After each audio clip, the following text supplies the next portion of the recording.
আসসালামু আলাইকুম প্রিয় ছাব্বিশ ব্যাচের শিক্ষার্থীরা, তোমাদের এইচএসসি পরীক্ষা প্রায় শেষের দিকে। সামনে আমাদের বায়োলজি পরীক্ষা, যেহেতু অনেকদিন ছুটি আছে, তোমরা যারা এখনো পড়াশোনা একটু কম গোছানো তারা গোছাই ফেলো।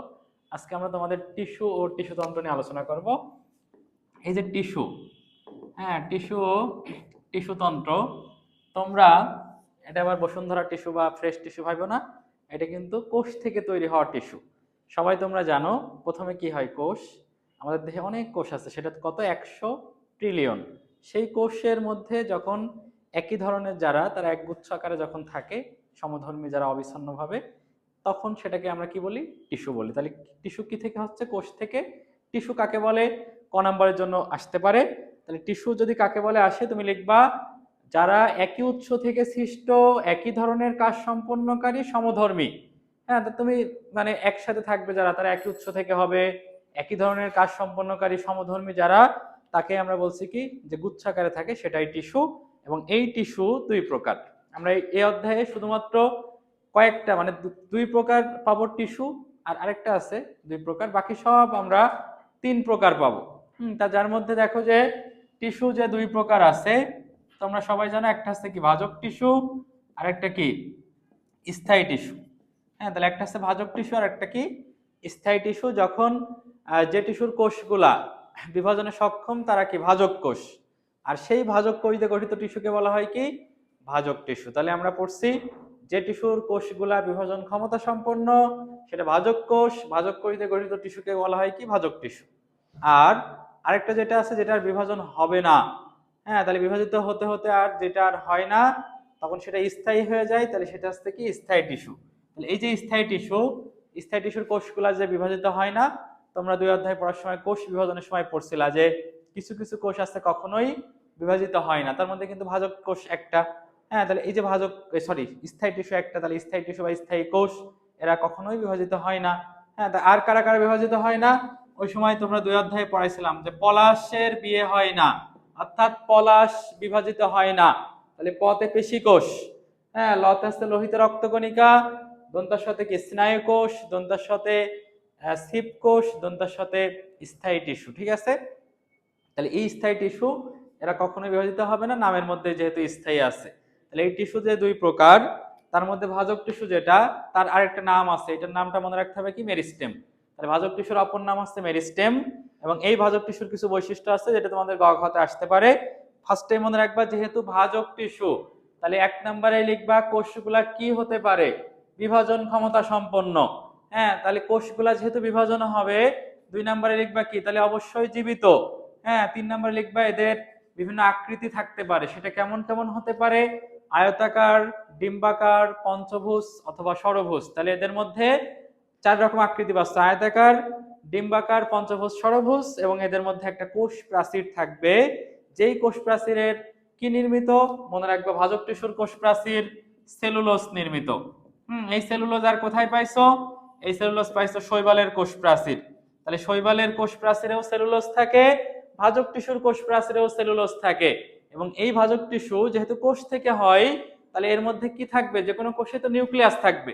তাহলে ভাজক টিস্যুর মধ্যে একটা বড় নিউক্লিয়াস থাকবে আর ঘন সাইটোপ্লাজম থাকবে। তাহলে বড় নিউক্লিয়াস এবং ঘন সাইটোপ্লাজম একই সাথে মনে রাখবা। এরপরে না না না, ভাজক টিস্যুর মধ্যে না না না মানে মনে রাখবা, না হচ্ছে কি এদের কোনো আন্তঃকোষীয় কোনো ফাঁক থাকবে না, এদের মধ্যে কোনো কোষ গহ্বর থাকে না। আরেক না মানে কি, এদের মধ্যে কোনো বর্জ্য পদার্থ থাকে না, থাকে প্লাস্টিড। এবং সেই প্লাস্টিড গুলা কি হিসেবে থাকে, প্রোপ্লাস্টিড হিসেবে। তাহলে প্রোপ্লাস্টিড মানে কি, প্রো মানে হচ্ছে আদি, তাহলে প্রোপ্লাস্টিড বা আদি প্লাস্টিড। এবং এদের দৈর্ঘ্য আর প্রস্থ সমান। যেহেতু দৈর্ঘ্য আর প্রস্থ সমান পড়তিছো, এক নম্বর পয়েন্টে আবার কি আছে, যে এদেরকে সমবাসীয় বলা হয়। তা দৈর্ঘ্য প্রস্থ সমান মানে কি, সমবাসীয়। তাহলে ভাজক টিস্যুর সবগুলো বৈশিষ্ট্য দেখো, একবার পড়লে মুখস্থ হয়ে যাবে। ভাজক টিস্যু মানে বিভাজন ক্ষমতা সম্পন্ন, তাই জীবিত। এরা কি কি আকৃতি হতে পারে, আয়তাকার, পঞ্চভুজ, ষড়ভুজ। আমরা পড়ছি আয়তাকার, ডিম্বাকার, পঞ্চভুজ, ষড়ভুজ। এদের কোষ প্রাচীর সেলুলোজ, দৈর্ঘ্য প্রস্থ আমরা পড়ছি সমান, তাই সমবাসীয়। প্লাস্টিড গুলো প্রোপ্লাস্টিড, এদের মধ্যে আমরা পড়ছি নিউক্লিয়াস বড়, সাইটোপ্লাজম ঘন। না না না, কোনো আন্তঃকোষীয় ফাঁক থাকবে না, কোনো বর্জ্য থাকবে না, এদের মধ্যে আমরা পড়ছি কোনো কোষ গহ্বর থাকে না। এরপরে চলে আসো ভাজক টিস্যুর কাজ। কাজটা খ নম্বরে আসতে পারে। ভাজক টিস্যু মানে কি, সেটা যদি শীর্ষক ভাজক টিস্যু হয় তাহলে সেটা যেহেতু বিভাজিত হচ্ছে তাহলে কি দৈর্ঘ্য বৃদ্ধি করবে, যদি পার্শ্বীয় ভাজক টিস্যু হয় ব্যাস বৃদ্ধি করবে। ভাজক টিস্যু বিভাজনের মাধ্যমে যে কোনো ক্ষত স্থান পূরণ হবে, আর ভাজক টিস্যু থেকেই স্থায়ী টিস্যুর সৃষ্টি হবে। তাহলে আমরা এগুলা ভাজক টিস্যুর কাজ সম্পর্কে আমরা জানলাম। খ নম্বরে যদি আসে তাহলে আমরা লিখবো। এরপর আসে প্রকারভেদ। এই যে ভাজক টিস্যুর যে প্রকারভেদ আছে, হ্যাঁ আমরা বলেছি শুধুমাত্র টিস্যু দুই প্রকার, হ্যাঁ বাকি এবার এই ভাজক টিস্যুকে তুমি যেই অনুসারে ভাগ করো না কেন সব তিন প্রকার। তাহলে ভাজক টিস্যুকে যেভাবে ভাগ করো তিন প্রকার, চারটে ভাগে ভাগ করা যায়। তাহলে ভাজক টিস্যুকে কি কি ভাগে ভাগ করা যায়? একটা হচ্ছে উৎপত্তি, মনে করো প্রথমে একটা জিনিসের তো উৎপত্তি হবে, তারপরে তার কি হবে, সে একটা অবস্থান পাবে, ভালো অবস্থানে গেলে কোষটা বিভাজন করবে আর নতুন কোষের দিয়ে কাজ করাবে। তাহলে এই যে চারটা অনুসারে, একটা হচ্ছে কি তোমার উৎপত্তি, একটা কি অবস্থান, একটা কোষ বিভাজন আর একটা কাজ। তাহলে এই চারটা অনুসারেই ভাজক টিস্যুকে তিন ভাগে ভাগ করব। তোমাকে উৎপত্তি অনুসারে বললো তিন প্রকার, অবস্থান অনুসারেও তিন প্রকার, কোষ বিভাজন এবং কাজ ওই অনুসারেও তিন প্রকার করে। এখন অবস্থান প্রথম উৎপত্তি তো নরমালি তোমরা জানো, হ্যাঁ প্রথমে হইলে সেটাকে আমরা প্রাইমারি বলি, হ্যাঁ তারপরে সেকেন্ডারি। তাই এখানেও প্রথমে প্রাইমারি তারপরে সেকেন্ডারি, তবে প্রাইমারির আগেও আরেকজন আছে, সেটা হচ্ছে কি প্রো মেরিস্টেম। তা প্রো মানে কি, প্রো মানে তো অ্যাডভান্স, তাহলে প্রো, তাহলে প্রো মেরিস্টেম বা প্রারম্ভিক, তারপরে প্রাইমারি, তারপরে সেকেন্ডারি। হ্যাঁ তাহলে প্রথমে প্রারম্ভিক বা প্রোমেরিস্টেম, তারপরে কি প্রাইমারি, তারপরে কি সেকেন্ডারি। এখান থেকে কি জানতে হবে, প্রথমে প্রোমেরিস্টেম বা প্রারম্ভিক যেটা কোথায় থাকে, মূল কাণ্ডের অগ্রভাগের শীর্ষে থাকবে, এবং এই প্রোমেরিস্টেম বা প্রারম্ভিক থেকেই প্রাইমারি ভাজক টিস্যুর উৎপত্তি হবে। এবং এরপরে প্রাইমারি যেটা কখন উৎপত্তি লাভ করবে, যেহেতু প্রাইমারি এটাও প্রথম, তার মানে ভ্রূণ অবস্থাতে উৎপত্তি লাভ করবে। তাহলে প্রাইমারি বললে একটা কথা মনে রাখবো, ভ্রূণ অবস্থাতে উৎপত্তি লাভ করবে। আরেকটা কথা মনে রাখবো, সেটা হচ্ছে প্রাইমারি ভাজক টিস্যু থেকে প্রাইমারি স্থায়ী টিস্যু হবে। তাহলে প্রথমে প্রাইমারি ভাজক, প্রোমেরিস্টেম থেকে প্রাইমারি ভাজক টিস্যু হচ্ছে, প্রাইমারি ভাজক টিস্যু থেকে প্রাইমারি স্থায়ী টিস্যু হয়, এবং এরপরে যেটা সেকেন্ডারি ভাজক টিস্যু সেটা কাইন্ড অফ স্থায়ী টিস্যু। তাহলে কোনো একটা স্থায়ী টিস্যু থেকে যখন সৃষ্টি হয় সেটাকে আমরা বলি সেকেন্ডারি ভাজক টিস্যু। এর মধ্যে দুইটা উদাহরণ আছে, এই দুটো খুব ইম্পর্টেন্ট, একটা হচ্ছে কর্ক ক্যাম্বিয়াম, কর্ক ক্যাম্বিয়াম, আরেকটা মনে রাখতে হবে ইন্টারফ্যাসিকুলার ক্যাম্বিয়াম। হ্যাঁ তাহলে ইন্টারফ্যাসিকুলার, তাহলে দুইটা ক্যাম্বিয়াম মনে রাখবা, একটা হচ্ছে কর্ক ক্যাম্বিয়াম আর একটা হচ্ছে ইন্টারফ্যাসিকুলার ক্যাম্বিয়াম। তাহলে এই দুইটা সেকেন্ডারি ভাজক টিস্যু। তাহলে উৎপত্তি অনুসারে তিনটা শেষ। এরপর আসে অবস্থান। অবস্থান যদি শীর্ষে হয় তাহলে সেটা শীর্ষক ভাজক টিস্যু, অবস্থান যদি পার্শ্বে হয় তাহলে পার্শ্বীয় ভাজক টিস্যু। দুইটার মাঝে যদি হয়, তোমরা যেরকম এখন স্কুল আর ভার্সিটির মাঝখানে আসো, তার মানে তোমরা কি ইন্টারে আসো, তাহলে যখন মাঝে থাকবে তখন সেটা ইন্টার, অর্থাৎ ইন্টার ক্যালোরি বা নিবেশিত। তাহলে ভাজক টিস্যুকে আমরা অবস্থান অনুসারে কি কি পাচ্ছি, শীর্ষক। শীর্ষক কখন বলবো, যখন এগুলা কোথায় থাকে, মূল কাণ্ড পাতার অগ্রভাগের শীর্ষে থাকবে আর কি। এবং এই শীর্ষক ভাজক টিস্যুকে তুমি প্রাইমারি টিস্যু বলতে পারো। আর যেটা আছে পার্শ্বীয় সাইডে যেটা আছে, এই পার্শ্বীয় ভাজক টিস্যুকে কিন্তু, পার্শ্বীয় মানে কি ল্যাটেরাল ভাজক টিস্যু, তাহলে যাহাই পার্শ্বীয় তাহাই কি ল্যাটেরাল। তাহলে দেখো পার্শ্বীয় ভাজক টিস্যু বা ল্যাটেরাল মেরিস্টেম যেটা, এটা কোথায় থাকবে, মূলকাণ্ড পাতার পার্শ্বে থাকবে। এবং এই পার্শ্বীয় ভাজক টিস্যুর উদাহরণ বললো সেম, যে ওই যে কর ক্যাম্বিয়াম আর ইন্টারফ্যাসিকুলার ক্যাম্বিয়াম। তাহলে মনে রাখবা এই কর ক্যাম্বিয়াম আর ইন্টারফ্যাসিকুলার ক্যাম্বিয়াম যখন উৎপত্তি অনুসারে তখন এরা সেকেন্ডারি ভাজক টিস্যু, যখন কোশ্চেনে দেবে অবস্থান অনুসারে এরা কেমন, তখন দিবা কি পার্শ্বীয় ভাজক টিস্যু অথবা ল্যাটেরাল মেরিস্টেম। হ্যাঁ আর মাঝে যেটা আছে ইন্টার ক্যালোরি বা নিবেশিত, আমি বলছি ইন্টার মানে মধ্যে, কিসের মধ্যে থাকবে, মনে রাখবা ঘোড়া ঘাস ও পানি খায়। তাহলে ঘোড়া ঘাস আর কি খায়, পানি খায়। তাহলে ঘোড়া মানে হর্স টেইল, ঘাস মানে ঘাস, পানি মানে হচ্ছে পাইন। তাহলে ঘোড়া মানে হর্স টেইল, ঘাসতে ঘাস, পানিতে পাইন। এই তিনটা উদ্ভিদের কোথায় থাকবে, প ফতে থাকবে, প আর ফ। পথে হচ্ছে তিনটা জিনিস, পথে পত্রমূল, পথে হচ্ছে পর্বের গোড়া অর্থাৎ মধ্য পর্বের গোড়ায়, আবার পথে পর্ব সন্ধি, আর ফতে হচ্ছে ফুলের বোটাই। তাহলে প ফতে থাকবে, কাদের প ফতে থাকবে, ঘোড়া ঘাস ও পানি খায়। কারা থাকছে, ইন্টার ক্যালোরি বা নিবেশিত। তাহলে এরা ঘোড়া ঘাস ও পানি খায়, এদের প ফতে অর্থাৎ পত্রমূল, পর্বের গোড়া, পর্বসন্ধি, ফুলের বোটা। আমরা এরপরে মনে রাখবো কি, আমাদের কোষ বিভাজন অনুসারে দেখো এটা তিন প্রকার, একটা হচ্ছে মাস, একটা হচ্ছে প্লেট, একটা হচ্ছে কি রিব। তাহলে মাস, প্লেট আর কি রিব। তাহলে মাস, প্লেট আর রিব এই তিনটা হচ্ছে কোষ বিভাজন অনুসারে মাস, ম্যাস পিপল, মনে রাখবা অনেক, তাহলে এগুলো কি অনেক তলে বিভাজন হয়, অর্থাৎ সব তলে বিভাজন ঘটে। হ্যাঁ, যেটা হচ্ছে প্লেট, প্লেটের তো উপরে একটা তল নিচে একটা তল, তাহলে দুইটা তলে বিভাজন ঘটে প্লেটের। আর রিব যেগুলা, রিব তোমরা জানো যে আমাদের বুকের পশ্চকাকে কিন্তু রিব বলা হয়। হ্যাঁ, তাহলে রিব হচ্ছে এর একটা তল, তাহলে এটা একটা তলে বিভাজন ঘটে। তাহলে আমরা পড়ছি মাস সব তল, প্লেটের দুইটা তল, রিবে একটা তল। এবং একই সাথে মনে রাখবা এই মাস আর প্লেটের মধ্যে একজন ঘনত্বে বৃদ্ধি প্রাপ্ত হয়, একজনের আয়তনে। তার মনে রাখবা প্লেটের কি একটা নির্দিষ্ট আকার আয়তন আছে, তাহলে প্লেটের একটা আয়তন আকার আয়তন, তাই মনে রাখবা প্লেট হচ্ছে আয়তন, আয়তনে বৃদ্ধি প্রাপ্ত হয়। আর রিবের হচ্ছে কি, মাসের হচ্ছে ঘনত্ব, উদ্ভিদের যে অঙ্গটা ঘনত্বে বৃদ্ধি প্রাপ্ত হয়। এবং এগুলোর উদাহরণটা লাগবে, মাছ ভাজক টিস্যু কোথায় কোথায় পাওয়া যায় মনে রাখবা, বর এলো মনের কুঠিরে। তাহলে বর এলো মনের কুঠিরে দিয়ে মনে রাখবা।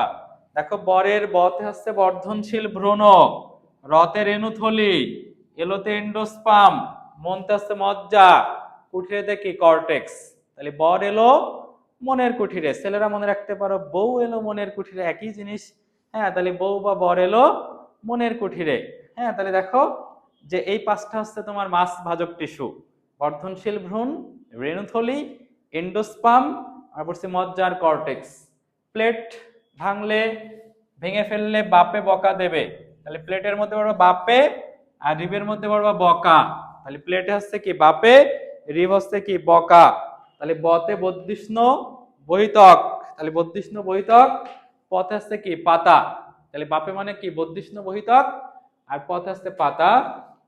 রিবের মধ্যে হচ্ছে কি বকা মানে বতে বদ্ধিষ্ণু মূল, আর কাতে হচ্ছে কাণ্ডের মজ্জারস্যি। তাহলে বদ্ধিষ্ণু মূল আর কি কাণ্ডের মজ্জারস্যি। তাহলে আমরা প্লেট জানলাম, রিবও জানলাম, আমরা তাহলে কোষ বিভাজন অনুসারে জেনে গেলাম।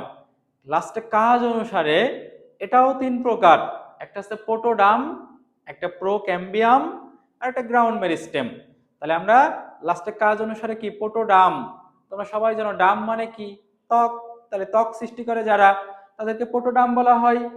আর প্রোক্যাম্বিয়াম, দেখো প্রোক্যাম্বিয়ামের মধ্যে কি আছে, ক্যাম্বিয়াম আছে, সাথে জাইলেম আর ফ্লোয়েম আছে। তাহলে প্রোক্যাম্বিয়ামে ক্যাম্বিয়াম, সাথে জাইলেম আর ফ্লোয়েম। আর লাস্টে গ্রাউন্ড মেরিস্টেম যে, সে তোমাকে ডাক দিচ্ছে কাম। তাহলে কাম হেয়ার। তাহলে কাম মানে হচ্ছে কতে কর্টেক্স, আর মত হচ্ছে মজ্জা ও মজ্জারস্যি। তাহলে এই দুইটা লাস্টে আমরা পড়লাম কি গ্রাউন্ড মেরিস্টেম। তাহলে আমাদের ভাজক টিস্যুকে যে অনুসারে ভাগ করি, যেটাই বলুক আমরা সেটা এখন পারবো। এবং এরপরেই তুমি মনে রাখবা সকল টিস্যুর উৎস যদি বলে, তখন সেটা কি মনে রাখবা, শীর্ষক ভাজক টিস্যু। তাহলে সকল টিস্যুর উৎস বললে শীর্ষক ভাজক টিস্যু, বা শীর্ষক মানে কি, শীর্ষ মানে কি এপিকাল, তাহলে এপিকাল মেরিস্টেম। তাহলে সকল টিস্যুর উৎস কাকে যদি বলে, সেটা হচ্ছে শীর্ষক ভাজক টিস্যু বা এপিকাল মেরিস্টেম। ঠিক আছে, তাহলে আমরা ভাজক টিস্যু পড়ে ফেলাইছি। এরপর স্থায়ী টিস্যু। এই যে স্থায়ী টিস্যু, এটা যদি কাকে বলে আসে, তুমি জাস্ট একটুখানি একটা ওয়ার্ড খালি চেঞ্জ করে দিবা, যে টিস্যুর কোষগুলা বিভাজনে অক্ষম, তাহলে সেটাকে স্থায়ী টিস্যু বলা হয়। এর যদি বৈশিষ্ট্য আসে, ঠিক ভাজক টিস্যুর উল্টা লিখে দিবা। ভাজক টিস্যুতে ফার্স্টে লেখছে বিভাজনে সক্ষম, তাহলে এটা বিভাজনে অক্ষম। হ্যাঁ, ভাজক টিস্যুর মধ্যে কি লেখছো, যে কোষ গহ্বর থাকে, এখানে কোষ গহ্বর থাকে না। ওখানে বলছো নিউক্লিয়াস বড়, এখানে নিউক্লিয়াস ছোট। ওখানে সাইটোপ্লাজম ছিল ঘন, এখানে সাইটোপ্লাজম থাকবে হচ্ছে কম ঘন। ওখানে আন্তঃকোষীয় ফাঁক থাকে না, এখানে থাকতেও পারে নাও থাকতে পারে। হ্যাঁ, ওর মধ্যে কোষ গহ্বর থাকে না, এখানে কোষ গহ্বর থাকবে। হ্যাঁ, তাহলে এছাড়া এই স্থায়ী টিস্যুর কোষ প্রাচীরে নানা রকম নকশা দেখা যাবে।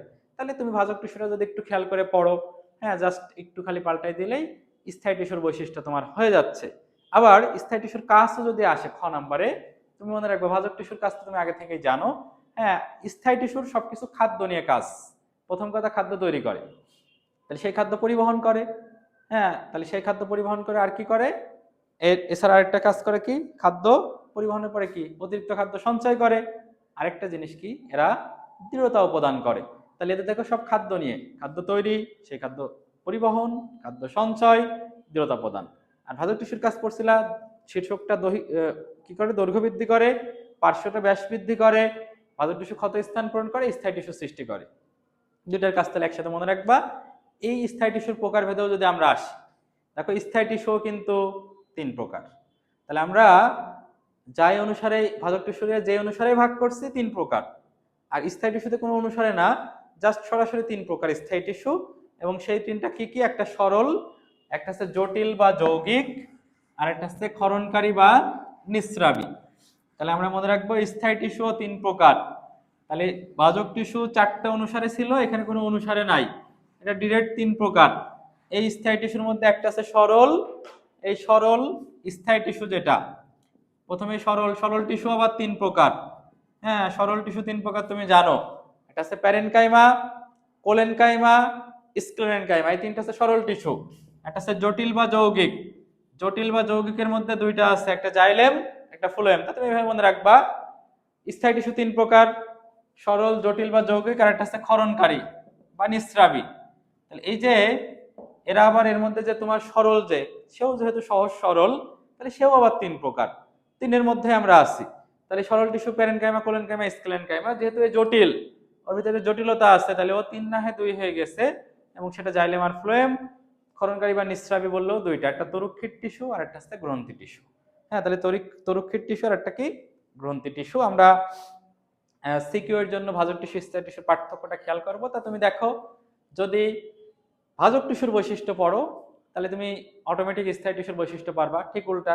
আর এটা যদি পারো, তাহলে তুমি পার্থক্য পারবা, কারণ দুইটার বৈশিষ্ট্য লিখে মাঝখানে ডাক টানলেই পার্থক্য। যেরকম 7 অধ্যায়ে নগ্নবীজি আর আবৃতবীজি, নগ্নবীজির বৈশিষ্ট্য পারলে তার বিপরীত লিখবা আবৃতবীজি, যদি পার্থক্য আসে সেটাও তুমি পারবা। এখানেও সেরকম। তা আবার তুমি যদি দেখো যে ভাজক টিস্যু কখন উৎপত্তি লাভ করে, ভতে ভাজক, ভত হচ্ছে ভ্রূণ অবস্থায়। আর স্থায়ী টিস্যু কি থেকে হয়? পরবর্তীতে কোনো একটা ভাজক টিস্যু থেকে স্থায়ী টিস্যু হয়। ভাজক টিস্যুর কোষগুলা বিভাজন ক্ষমতা সম্পন্ন, এটা বিভাজন ক্ষমতাহীন। হ্যাঁ, এটা যেহেতু বিভাজন হচ্ছে বারবার, তাহলে এই কোষগুলো হচ্ছে অপরিণত। স্থায়ী টিস্যুর কোষগুলা কি? পরিণত। ভাজক টিস্যুর নিউক্লিয়াস বড়, স্থায়ী টিস্যুর নিউক্লিয়াস ছোট। ভাজক টিস্যুর মধ্যে আমরা পড়ছি যে সাইটোপ্লাজম ঘন, এটা কম ঘন। ভাজক টিস্যু কি করে? বৃদ্ধি সাধন করে। আমরা পড়ছি বৃদ্ধিতে এর কোনো ভূমিকা নাই। ভাজক টিস্যু কি করে? খাদ্য তৈরি করে না। হ্যাঁ, স্থায়ী টিস্যু খাদ্য তৈরি করে, ভাজক টিস্যু খাদ্য পরিবহন করে না, স্থায়ী টিস্যু খাদ্য পরিবহনও করে। এবং ভাজক টিস্যুতে কোনো কোষ অবকাশ থাকে না, স্থায়ী টিস্যুর মধ্যে সেটা থাকবে। হ্যাঁ, এরপরেই পর্ব হচ্ছে কি? সরল আর জটিল টিস্যুর পার্থক্য। এটাও একটু সিকিউর জন্য দেখবা।